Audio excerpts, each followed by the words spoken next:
Good morning. My name is Sheila McKinnon. I'm one of the pastoral care ministers here. Beside me is Mark Green, one of the co-leads. On behalf of the rest of our staff, Margaret Harper, the other pastoral care minister, Mingu, who's not with us, and Hannah Park, the other co-lead, we welcome you to this very special service. We welcome you if you come to Broadview every week, either in person or online, or if this is your very first time dropping in. I have a couple of special announcements of introductions to make. You are all special in the eyes of God, but some of you may not know each other, and that's what I want to do now. I want to introduce Al Tizik, who will be reading the scripture this morning.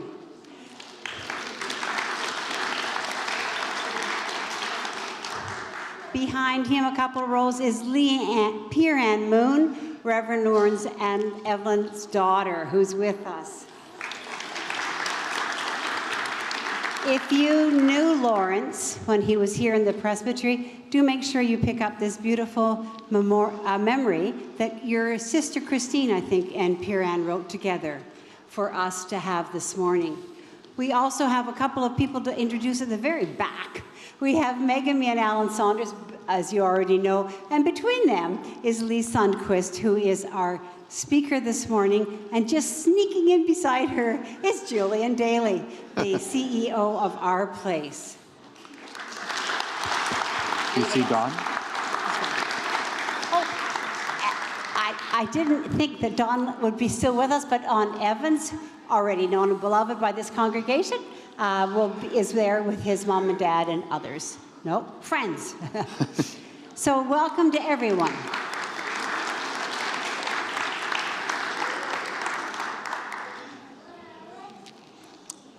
What we are doing here this morning is we are talking about our legacy. We're talking about being promise keepers. And this has a conversation that these skies have heard for thousands of years. This ground has absorbed the stories of the people on it since time immemorial.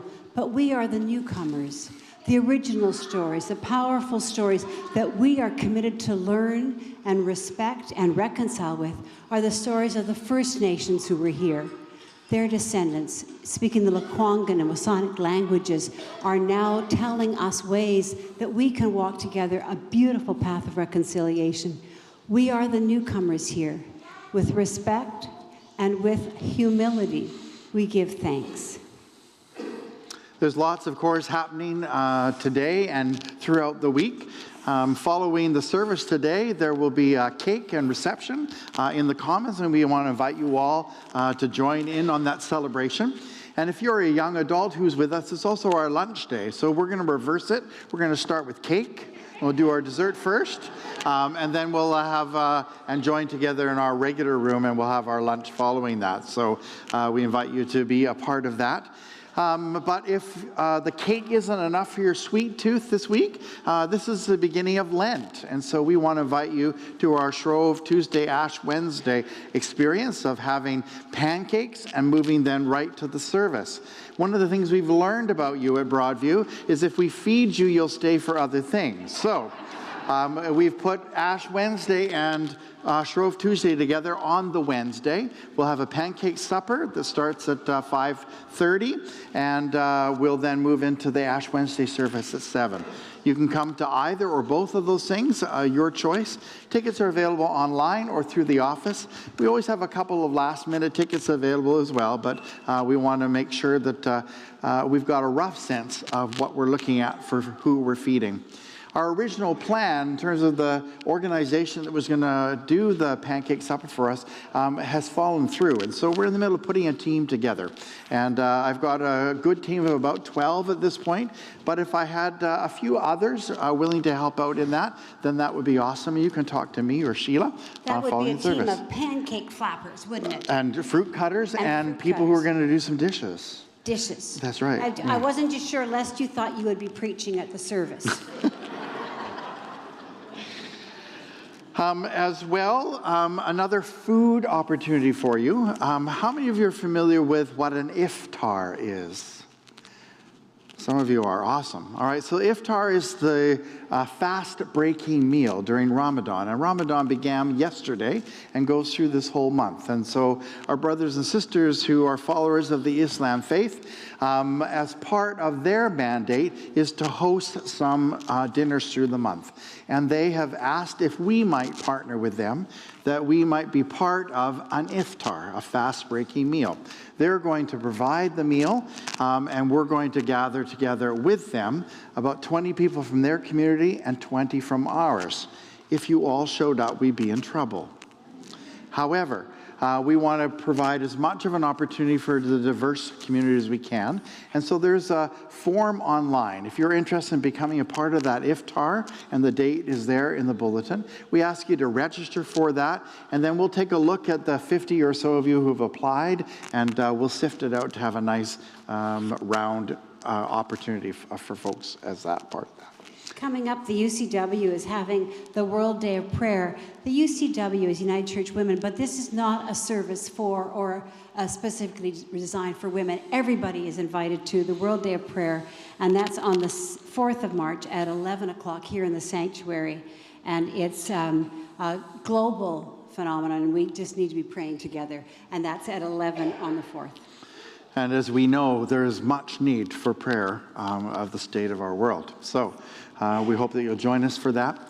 There are a number of other announcements in there. I'm going to leave them for you to read. Probably what's most important as a takeaway is the March newsletter is out. And there are some paper copies in the back, but it's also online. And we really want to encourage you to read the newsletter online. It prevents the use of a lot of trees. And so take a look at the newsletter online. The link comes out in the Friday email. It's also on the front page of the website. And if paper is easier for you, once you've read it, bring it back for someone else to use or pass it on to a neighbor. And that way we'll know the tree is getting more than one use. Our question of the day today: how do we celebrate legacy? And we're going to be talking in this service all about the different ways in which our legacy of the congregations that have formed us, of the United Church of Canada, of those saints who have gone before us, have all come together into one of these moments in time. And we'll be talking about that more in the service. So let us come ready to sing. We're going to start with a piece called Count on Me. And anything in italics, we're going to let Louise sing. And then the bold stuff, we're going to sing. All right?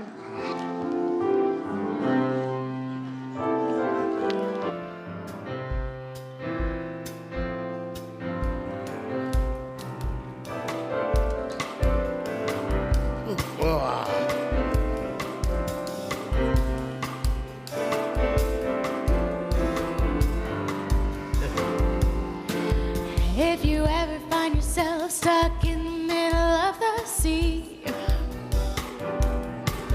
I'll sail the world to find you.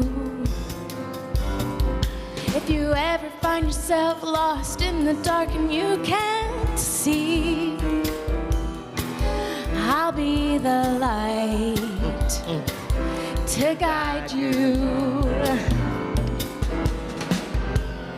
Find out what we're made of when we are called to help our friends in need. Here we go! You can count on me like 1, 2, 3, and I'll be there. And I know when I need it, I can count on you like 4, 3, 2, and you'll be there. 'Cause that's what friends are supposed to do. Oh yeah. Oh, oh, oh, oh yeah. Oh, oh, oh, oh yeah.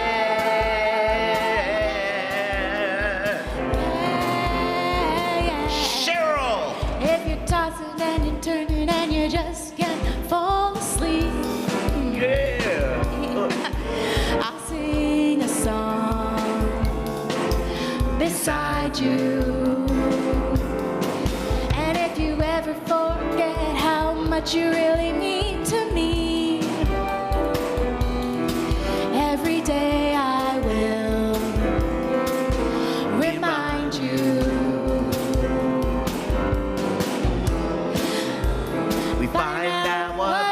made of.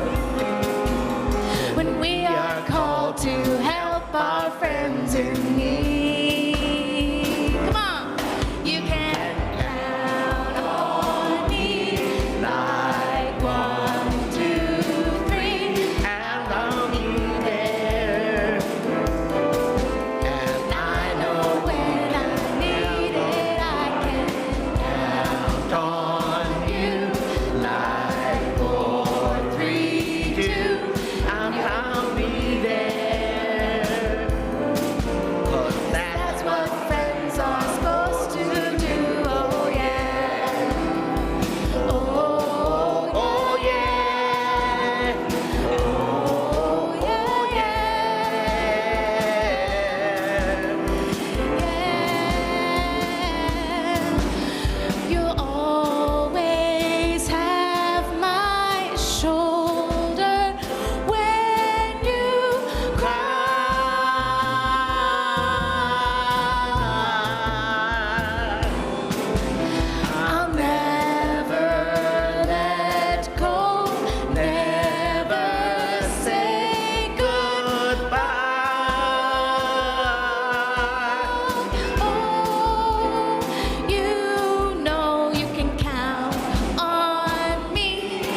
We light this Christ candle, as has been done for generations in United Churches across Canada and in churches around the world. We light this candle as a reminder of the presence of the holy that abides in this place, but more importantly, abides in each and every one of you. For it is our task to make that light shine, to know that we are embodiment of that light. For we, each of us, are created in the image of God and in the image of that light. May what we see in each other and in all that we meet be a reflection of seeing such. Would you pray with me? Holy One, as we come into this space, we do so in a way that reminds us that we are not alone. Despite the violence and the cursing in the world around us, this is a place of hope and opportunity. Opportunities to see where it is in our hurting world that we are called to be a part. Opportunities to come in this space to be nurtured and reminded of our human goodness and our capacity for compassion and mercy and love, for change and transformation. For with you, O God, all things are possible. And so we make this partner, and we come as sinner and saint and everything in between, and know that we are loved completely for who we are and for who we are becoming. We pray all of this day as we come to this space to worship and learn together. Amen.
Welcome the seeker, the sinner, the same.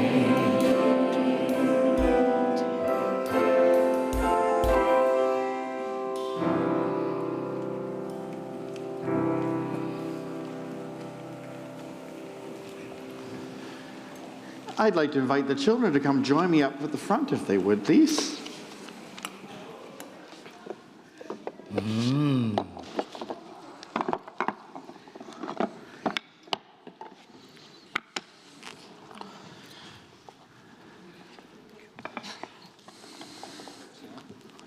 Yeah, can you bring those ones? I need your help. I have a bunch of blocks here. Again, and I need us to build something with it. Can we build a house with this, do you think? Can you help me? What do you think? A bridge, maybe?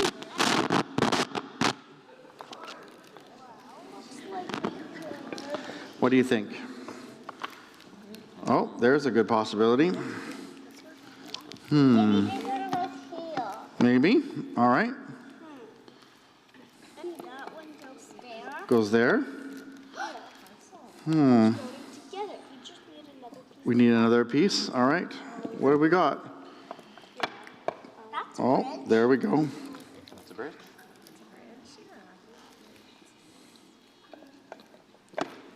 All right. I think we did something. Number 2. Yeah, right there. Yes. Why does it have a number on it?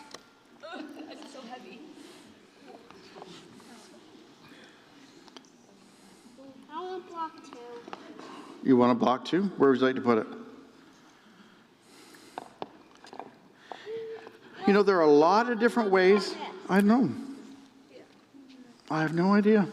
There are a lot of different ways this can go together. All right. There we go. Maybe. I'm not an architect. You're not an architect. So maybe that's what we need is somebody who's an architect. Is that what you're telling me? Maybe. There we go. And sometimes we have more pieces than we need. And that's okay too. There we go. No way, guys. There. All right. Maybe. Hey? That works too. That's cool. Maybe this goes here. So there is no one way to put this together. In fact, there are lots of different ways that this could come into place. And in that process, what we understand is that we need each other, right? It takes all of us together to try to figure it out and to play a role in part of this. Yeah,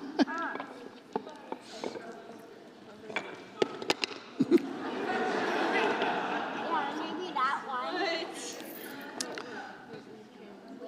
So I'm going to invite us to know that it just takes all of us to try to figure it out. And there are a variety of ways that this can go together, and you guys can play with it some more later. But my point for you is to remember that it took all of us to get it to a certain point. And we're talking today about some different ways in which the church has worked together with other places like our place to make something come together. And today, Broadview is going to name a way in which it's been working with our place to help create a new recovery center. And that's what we're here kind of celebrating. And you are also a part of our legacy. So you might look out there and think that it's only folks with gray hair that have legacy, but it isn't, all right?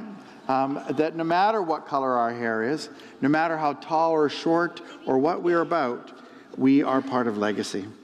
And so we often talk about the way in which our light shines. And I'm going to get Hannah to advance our slide, and we'll sing This Little Light of Mine. Okay?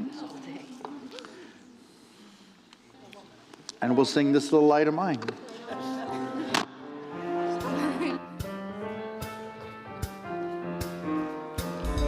Can you pretend you got a candle with me?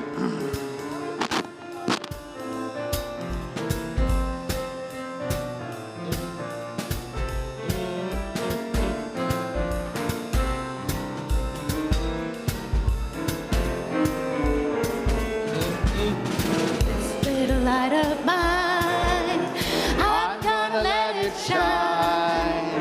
This little light of mine,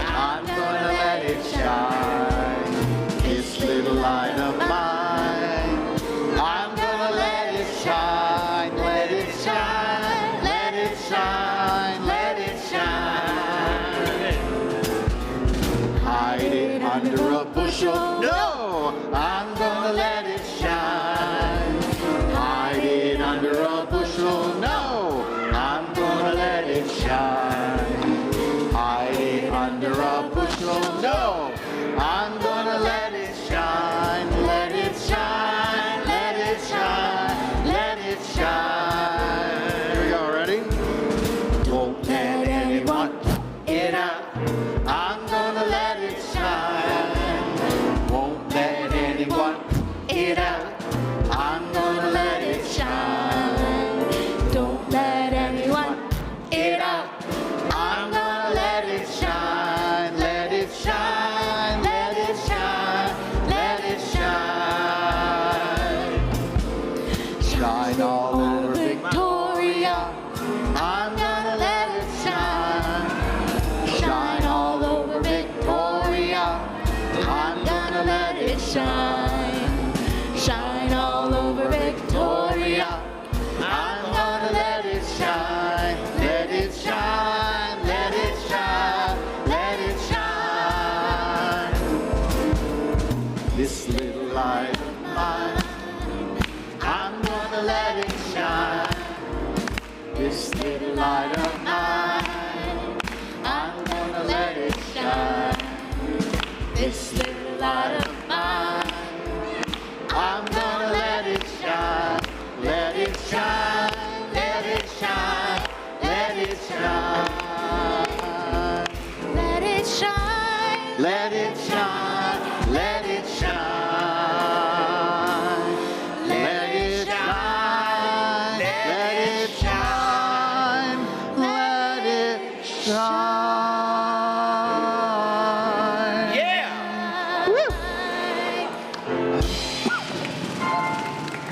All right. We'll leave that puzzle here and we'll work on it some more later.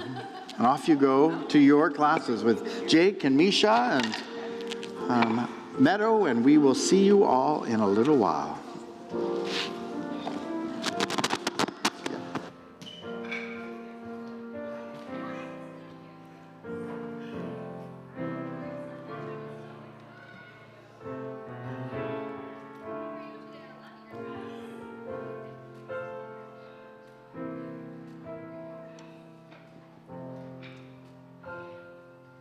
As we let our light shine, we journey with one another. Especially today, we affirm that we journey with hurting people in the world, especially with our place and with our commitment and with our the image of the future we have. My question for you is that what images of the future do you have? Especially the images of the future at Broadview United. When we can have the images of the future, they inspire us and help us move with purposeful action and movement. For us, one of the images of the future we have is that we invest in the spiritual nurture and flourishing of the future generation. And as we do, we reach out to the families of different financial circumstances and cultural background. Not the self-importance, but we build relationships. In the newsletter that we just published in March, you can find a number of new volunteer opportunities. We have a BVU Camp Spirit Summer Camp here at BVU, and the Congregational Outdoor Camp at Goldstream in August. Sunday school, intercultural program, volunteer opportunities, and we have a family dinner, trans family dinner, and dinner church. A lot of ways to serve the community, especially reaching out deeply to the neighborhood. So stewardship means to be Broadview United is your passion, your open mind, your involvement, and your investment in the images of the future. And I think this Sunday is a great way to really celebrate and see how we can do that with our place.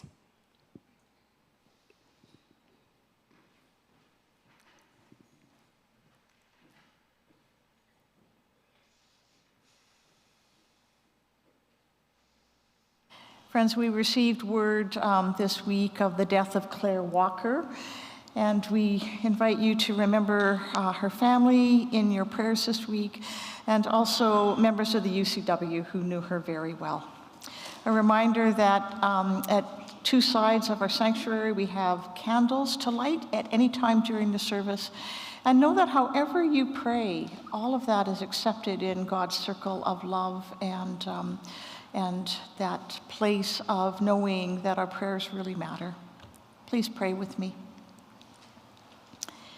God of justice and hope and new beginnings, this day we give thanks for the gift of life in all of its dimensions. We lift up and celebrate our place today and the vision that was planted so many years ago. We find this vision is still so desperately needed in our world today. The vision that every person is deserving of dignity.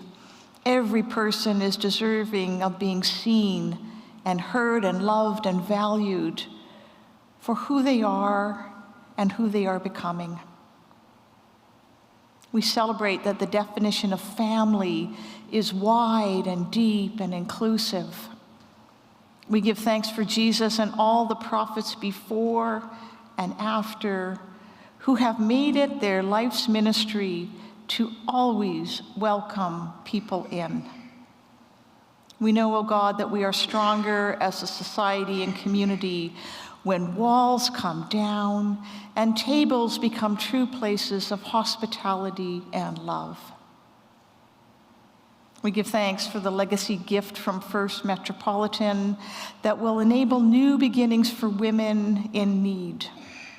May we continue to be partners planting seeds of hope, belonging, and joy as people face their struggles and addictions, knowing that we stand side by side.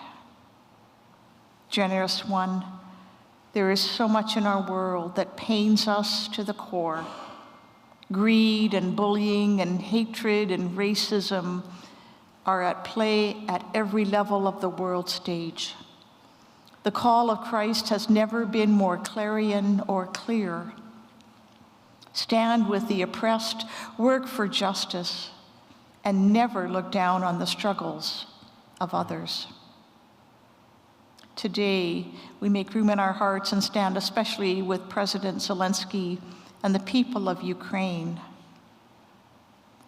We also stand with all who are on tenterhooks in Gaza and Palestine and Israel, knowing that the ceasefire has drawn to a close. We lift up all around the world people who work for peace, including our Jewish friends, and also good folks in the USA who are outraged at the actions of their administration. We stand with all who work for peace, but also all who are in need of grace, patience, love, and second chances. You have given us these seeds, O God, and we firmly take up this responsibility. And so it is, we offer all our prayers this day, trusting that we walk this path with others, including not only our ancestors, but those who will continue this important ministry long after we are gone. Thanks be to you, O God, for leading us on in compassion and light. Amen.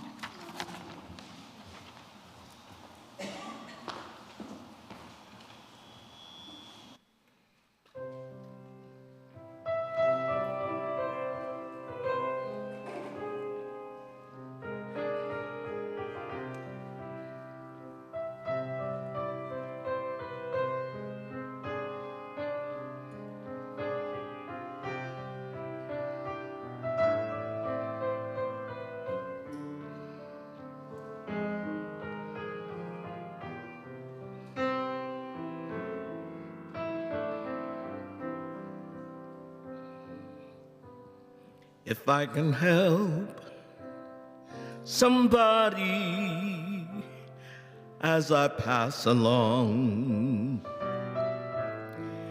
if I can cheer somebody with a word or song, if I can show somebody darling, you're traveling wrong, then my living shall not be in vain. Then my living shall not be in vain. No, my living shall not be in vain. If I can help somebody as I travel on, then my living shall not be in vain.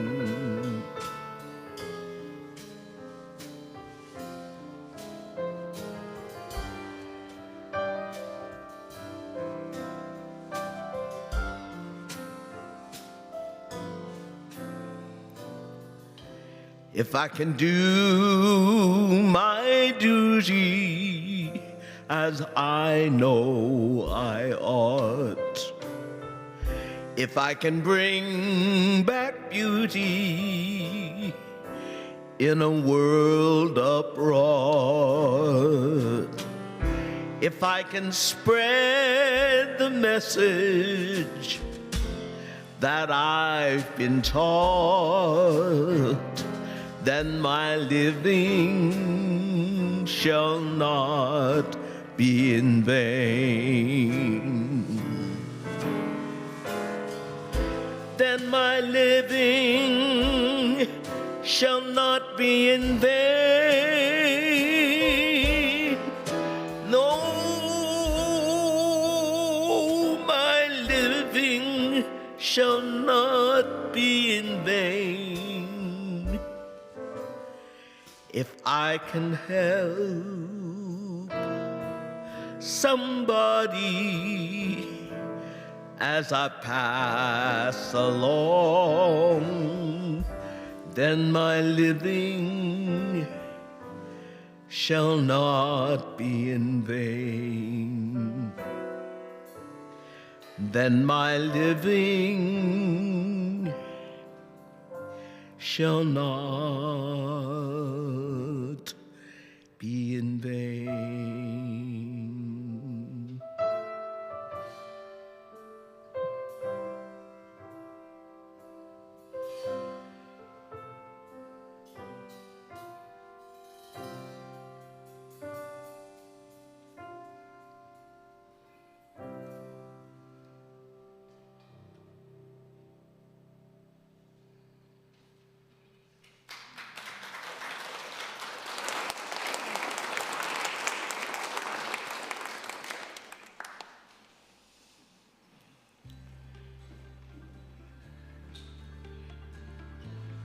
Our Place Society in Victoria, British Columbia has a rich history of caring for and nurturing the marginalized, rooted in community support and collaboration by the churches of the Victoria Presbytery. It was established through the merger of two pivotal organizations, the Upper Room Society and the Open Door. The Upper Room was founded in 1967 as a coffee house intended to provide meals and shelter to those in need.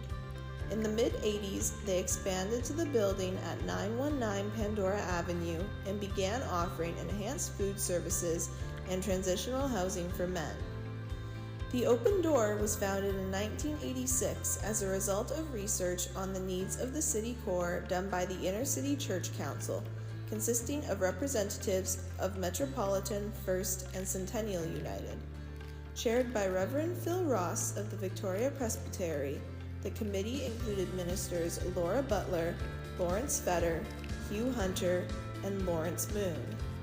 This inner-city ministry was intended to be the living room of downtown, a place where people could get out of the weather and receive unconditional love in a non-judgmental way. Struggling to find a permanent location, the Open Door moved to various locations around Victoria until 2002, when it occupied 935 Pandora Avenue, directly adjacent to the Upper Room. Board members and staff from the First and Metropolitan United congregations included Wilda Cottam, Penny Bond, Jane Louie, Helen McKay, and Robin Krause.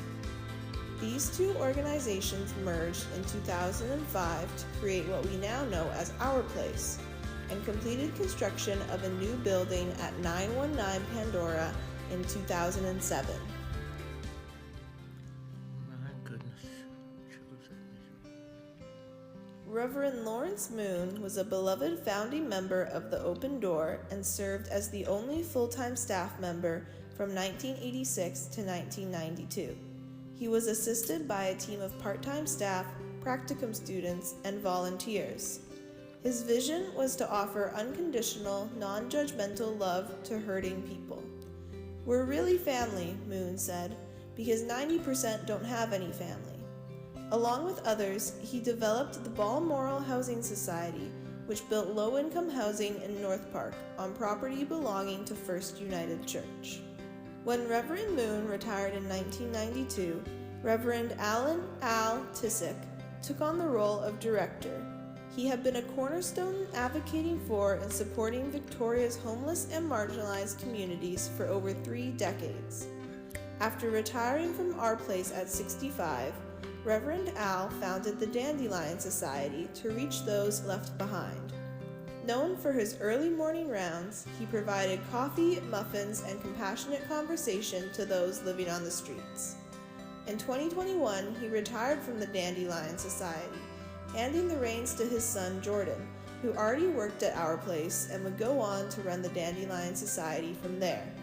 Dr. Robin Krause's legacy with Our Place Society is profound.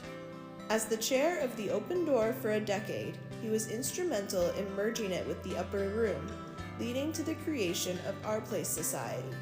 His vision and dedication have left an enduring impact on the organization and the community it serves. Dawn Evans served as CEO of Our Place Society from 2012 to 2019, during which he oversaw significant expansions in services, including the development of shelters, employment advocacy programs, transitional housing, and addiction treatment facilities.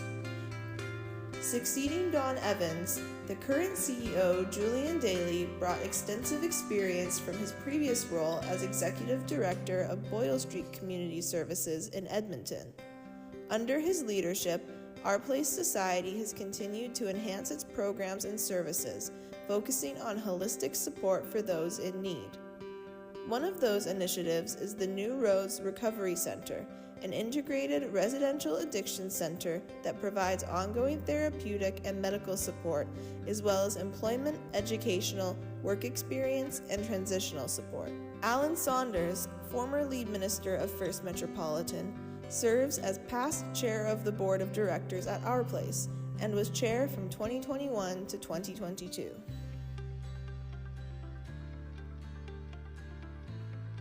Congregants voted unanimously to honor a commitment to the inner city of Victoria by making a donation from its foundation to the work of Our Place.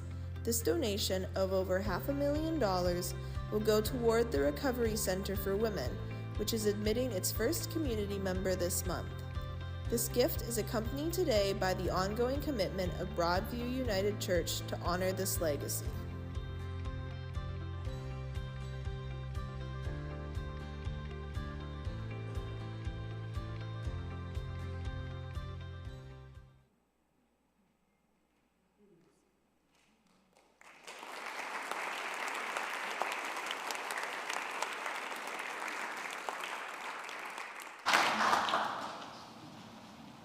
The Gospel of Matthew. Of many of the readings within the book, I think this is one of the most transforming, challenging pieces of literature written. I hope you're willing to open up your hearts and your minds to be transformed by its words.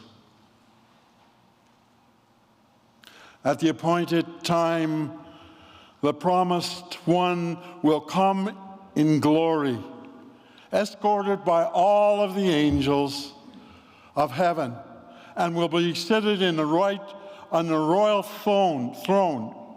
All of the nations will be gathered before him. Then he will say to those who are righteous, "Come, you that are my beloved of God, inherit the kingdom prepared for you from the foundations of the world. For I was hungry, and you gave me food. I was thirsty, and you gave me drink. I was a stranger, and you welcomed me. I was naked, and you gave me clothing. I was sick, and you took care of me. I was in prison, and you visited me there."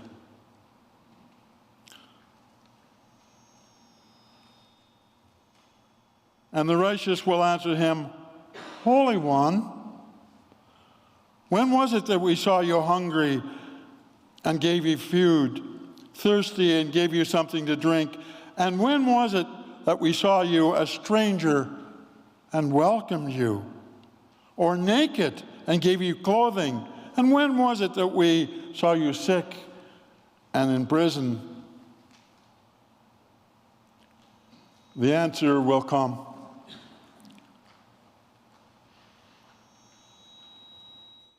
"Truthfully, I tell you, just as you did it to the one least of me, you also did it unto me." Amen.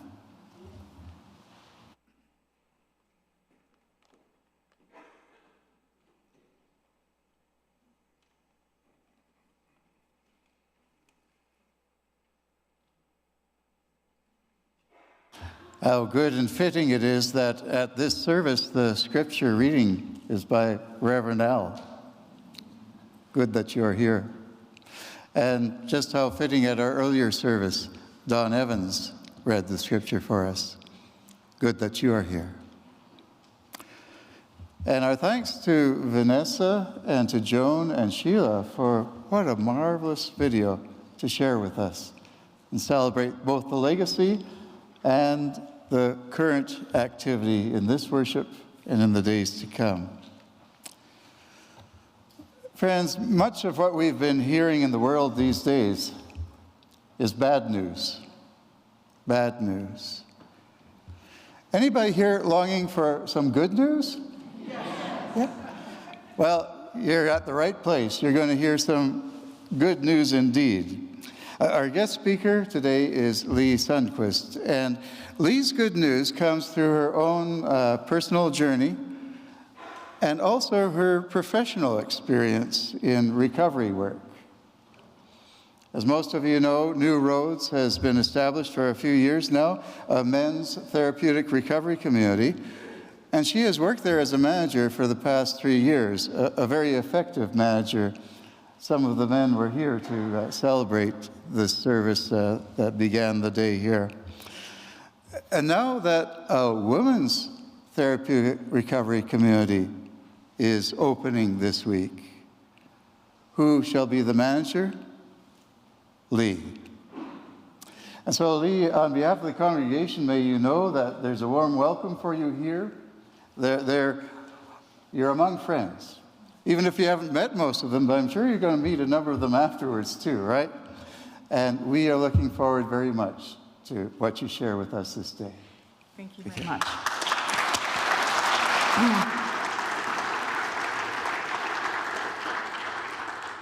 Thank you very much, Alan.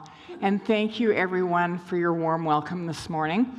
I'm just honored to be here to share my story. I'm Lee, and I identify as a person in recovery. I just have to say before I start this morning, a testament to the work that we do at New Roads in our place was this morning when I pulled into the driveway, there was 4 of our residents from New Roads men's facility standing at the driveway. And I'm like, whoa. And they're like, we're here to support you. And that to me just started my day and warmed my heart. And that is the true testament to the work that happens at New Roads. So today I'm going to share my story, Rebuilding Within, which is a journey of healing and hope. Today I have a life that just over 12 years ago I would have never imagined would have been possible. As a young child, I did not plan to grow up and be an addict. I had hopes, dreams, and goals, just like all my childhood friends. At the age of 12, it was the first time I put substances into my body, and that at that time I had no idea what the future was about to look like. All I knew at that time was that the substances made me feel good. They gave me the courage to get out of myself. I felt accepted, and I felt like I fit in. So I drank and smoked pot whenever I could, usually with my girlfriend when I was allowed to spend a weekend overnight at her house. And before we went to school, if she was able to steal liquor from her parents' liquor cabinet, we would engage and get drunk. On many occasions, the principal at my school knew that I was drunk, but he let me sleep it off in the staff room because he knew if he contacted my father that I would go home and be physically abused. Unfortunately, all the telltale signs of abuse were there on a regular basis: bruises, marks, belt marks, etc. However, at that time, they were dirty little secrets. So at the age of 15, I'd had enough, and one night, in the middle of the night, I climbed down the ladder from my second-story bedroom, and I ran away. I hitchhiked down to Victoria to join two of my 15-year-old friends that already had a bachelor suite on the corner of Cook and Pandora, where the old Wellburns was.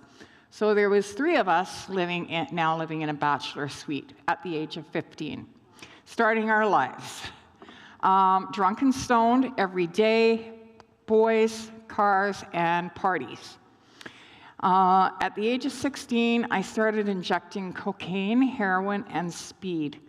And I will never forget the first time that I injected heroin. It was like somebody took their warm arms and wrapped them around my body, caressing my soul, or so I thought. Drugs and alcohol and abusive relationships now became a normal part of my life. At the age of 20, I married, and 2 years later, I had my first child, my daughter, Ashley. I yearned for a normal life. I really wanted the normal family structured life. I had a husband, I had a child, but unfortunately, substances had now become a part of my life and my identity. And I quickly picked up again shortly after my daughter was born. I did manage to stay clean during both my pregnancies. However, it was short-lived. My husband was physically and mentally abusing me, and I didn't know how to escape the trauma. So my go-to to escape was by using alcohol and substances. Eventually, I was able to get out of that relationship, but I continued my now usual lifestyle and pattern of living. And by 27, I had my second daughter, Alexis, and married her father shortly thereafter. Because drugs, alcohol, and abuse had always been part of my life, it felt okay and it was normal to me. It was at that point in my life, I was like, okay, this is life, this is it. Abuse, trauma, and drugs and alcohol. My life existed of getting drugs, staying high, providing for my children, whether it meant selling my body or committing crimes. I did what I needed to provide, and I did what I needed to survive. And I did what I needed to provide for the children. It was only when my daughter, Ashley, now a mom herself, said to me that she could no longer have me in her life and in my granddaughter's life that I thought about making a change. I was also going in front of a judge in front of the courts again to face some charges.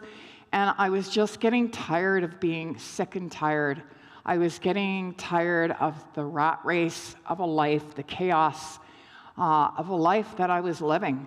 But I didn't know what to do, right? I didn't know where to go for help at that time. So on January 30th, 2013, I stood once again in front of the courts for crimes that I had committed. This time I was looking at doing a fair amount of time in jail. The Victoria Crown actually wanted to ship me to a prison in Ontario so that when I was released, I was not a menace to the streets of Victoria. I was started doing some self-reflection and research, and I'd found a women's treatment center over in Maple Ridge. And I had booked myself a bed date for February the 1st, 2013. So this meant standing in front of the judge and pleading to the judge for the opportunity to go to treatment. I was given that opportunity by the judge that day when we asked for the opportunity, myself and my lawyer. And he gave me that opportunity. However, he firmly acknowledged that should I not follow the conditions of my CSO, which was 2 years, that there would be very serious consequences. And I took that with me and I thought about it quite a few times, especially when I was first in treatment. The treatment center was on the mainland, so it meant leaving my family and my community again in Victoria. And let me tell you, it wasn't an easy journey. It meant leaving everything I knew, including my daughters, my supports, my family, my 2 chihuahuas, and my community. I wouldn't have been able to do it had I not had the support of my 2 daughters.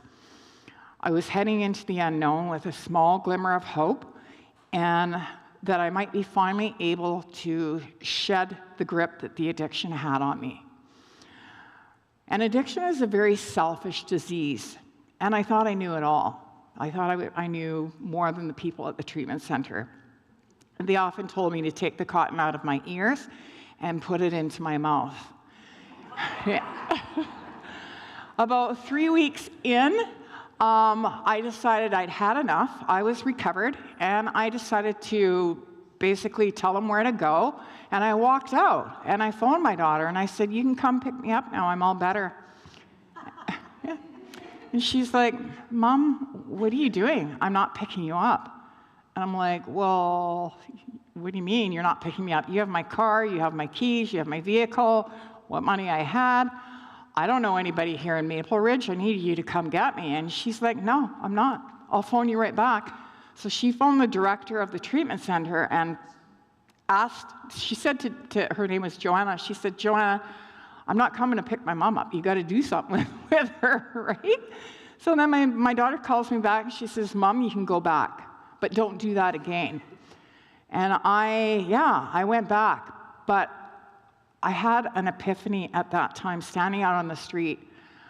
And it was either accept what these people were, the way that they were showing me, and listen to them and let go of the ego that I was holding on to. And believe in my higher power, the help that I was being given so freely from other folks that had been where I'd been. So I walked back in, and they put me in an office, and they let me sit there for 3 hours, about 3 hours, stewing it out. But I'll tell you, I was so grateful after that to have that opportunity, because it was at that moment, standing on the street, where I didn't know what the heck I was going to do or where I was going to go. So I'm so grateful for my daughter setting that boundary that day. So when I completed treatment, I volunteered for about the first 8 months, and they offer a frontline support worker training program. And I was offered the opportunity to take that program, and I was hired immediately thereafter, and I worked as a junior support worker. Then I went into the role of senior support worker and then assistant manager. And I worked at that facility for 8 years, helping women that had been through where I was. I found my passion in life, and I truly loved doing what I was doing. So at that point, after about 8 years, I decided to venture out a little bit and see if I could work with people that were currently in addiction still. So I worked with women in addiction down on the East End. Shortly after that, I decided that I wanted to come back to the island and work with folks in my own community and share my own strength and hope and help people in my own community. So at that time, I was offered a position at another place, and I came over and worked at Rock Bay for about a year, and then the opportunity from our place came up.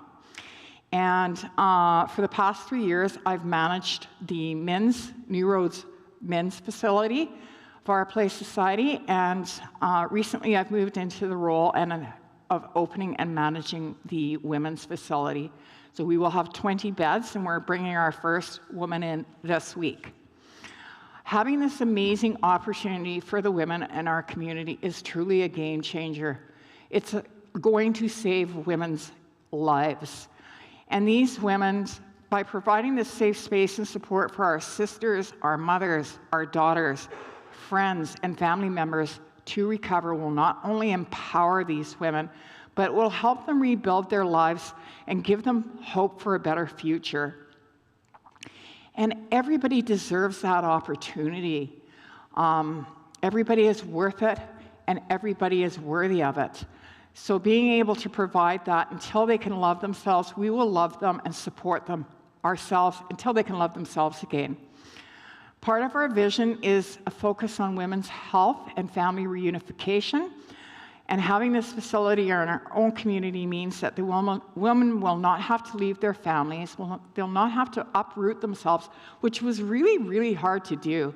And they will be able to build supports in their own community. They will be able to work with us, and we will help them to get their children back and rebuild their families. They need this help. They desperately need it, and are worthy of it. And the judge that I once stood in front of, his name is Ernie Quantz. Some of you may know him. It turned out at one time he was a member of the board for Our Place Society. Yeah, it's pretty amazing, quite a circle. So I've had the opportunity to meet Ernie, and I now know him and connect with him on a personal basis. And I've been able to thank him for giving me the opportunity to choose life and to have the life that I have today, and to let him know that he made the right decision. So that's my story, and thank you for letting me share it with you today.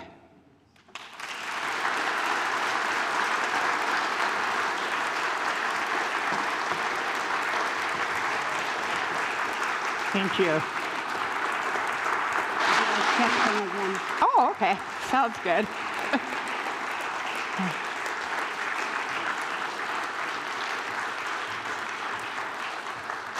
A powerful testimony. Thank you for sharing your strength, hope, and experience with us.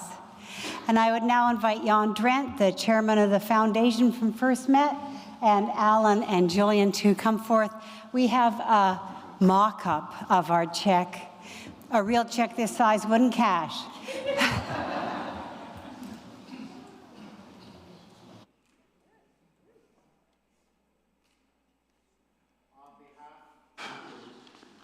On behalf of the legacy of First Metropolitan and of Broadview United, we present to you this check in the amount of $515,000.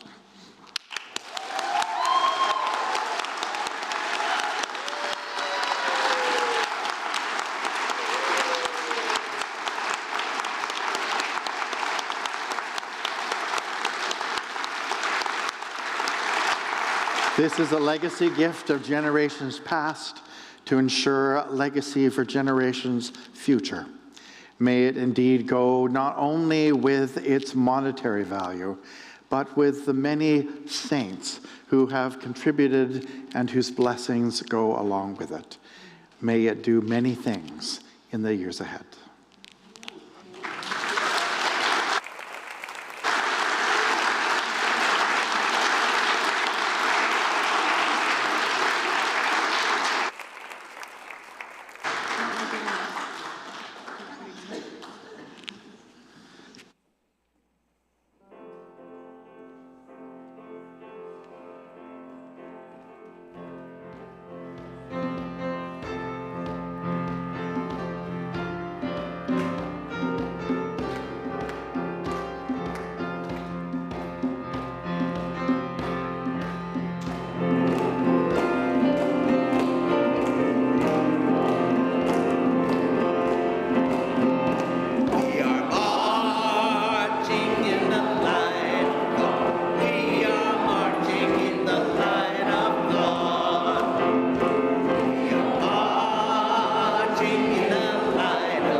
I wanted to invite Julian to say a few words in response. Thanks.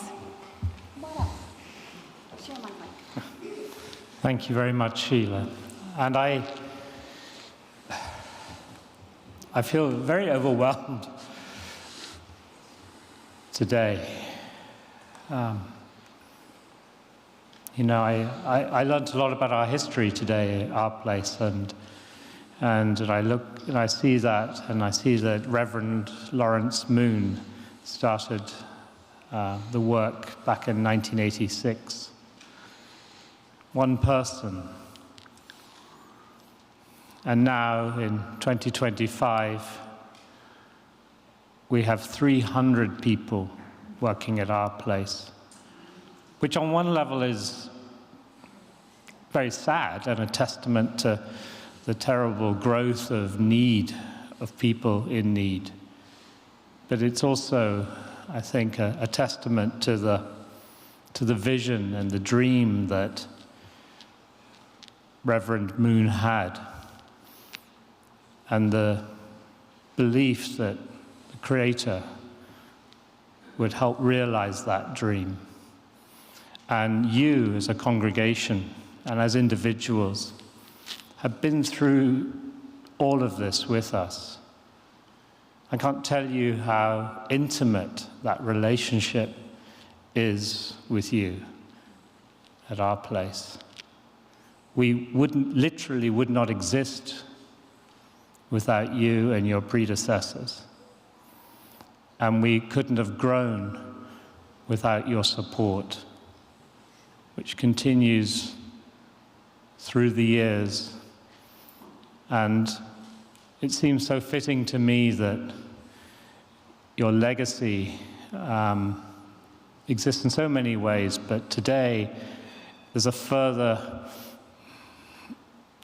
stone of that legacy is created. Like Mark was saying with the children earlier on, you know, it takes us all together to create something, to build something.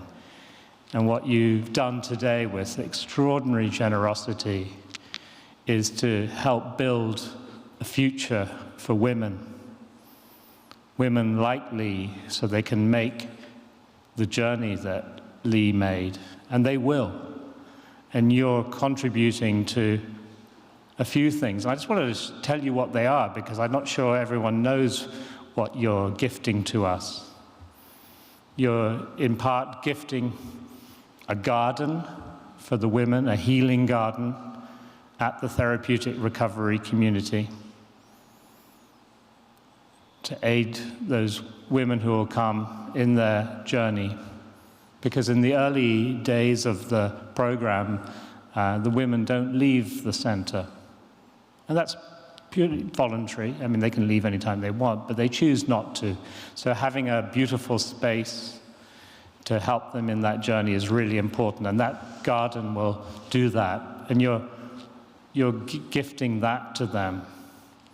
You're also gifting, part of the money will go towards purchasing second stage housing, so that women, when they leave the treatment, when they graduate from the treatment center, they will have an opportunity to live with other women in a sober environment.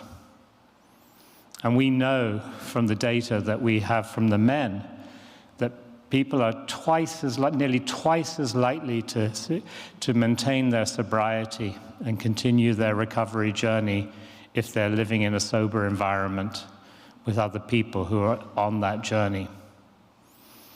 And part of your gift will go to purchasing and creating what we call reunification housing.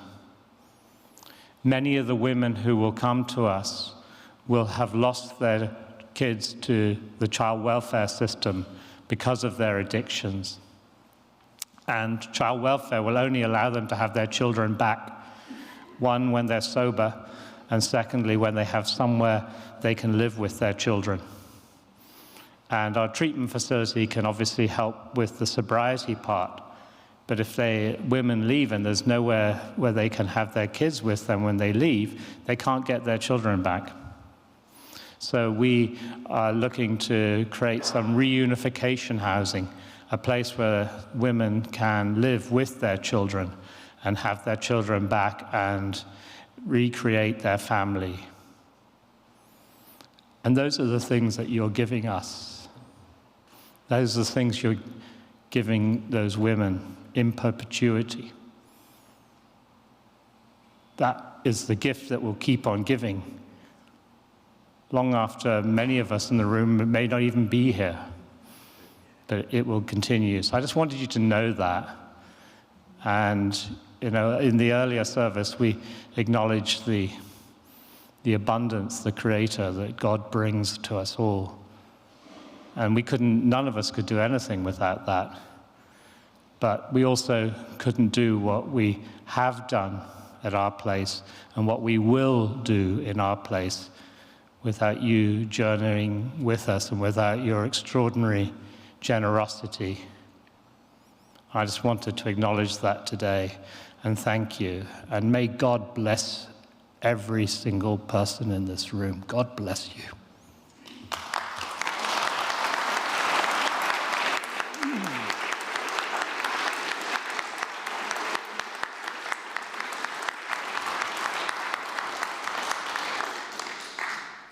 Go forth from this place.